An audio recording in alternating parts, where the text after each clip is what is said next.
जी तो दोस्तों जिस तरह तुसी वेख रहे हो अज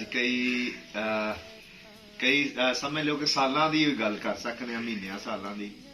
अज उस मालिक ने टाइम दिता है, तुहानू पता है मेरा भाई खुरम, मेरा दोस्त जाने जिगर, ते असी काफ़ी अरसे तो बाद अज सुबह मॉर्निंग दे विच नाश्ता इकट्ठे कर रहे हैं।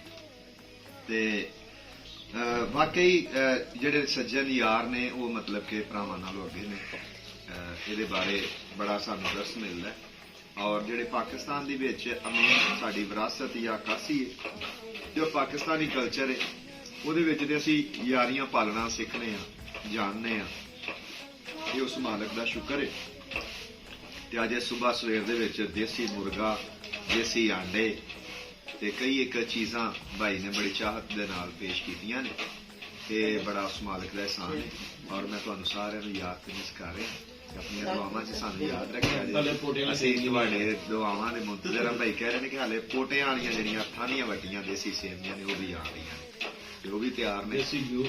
ਦੇਸੀ ਘਿਓ ਵੀ ਹੈ ਤੇ ਕਾਫੀ ਚੀਜ਼ਾਂ ਮਤਲਬ ਕਿ ਦੇਸੀ ਸਾਨੂੰ ਇੱਥੇ ਪਿੰਡਾਂ ਦੇ ਵਿੱਚ ਮਿਲਦੀਆਂ ਨੇ। ਤੇ ਉਸ ਮਾਲਕ ਦੀ ਸ਼ੁਕਰਗੁਜ਼ਾਰੀ ਹੈ। ਅਸੀਂ ਤੁਹਾਡੀਆਂ ਦੁਆਵਾਂ ਦੇ ਮੁੰਤਜ਼ਰ ਹਾਂ ਯਾਰ, ਆਪਣੀਆਂ ਦੁਆਵਾਂ 'ਚ ਯਾਦ ਰੱਖਿਆ ਜੀ। Thank you.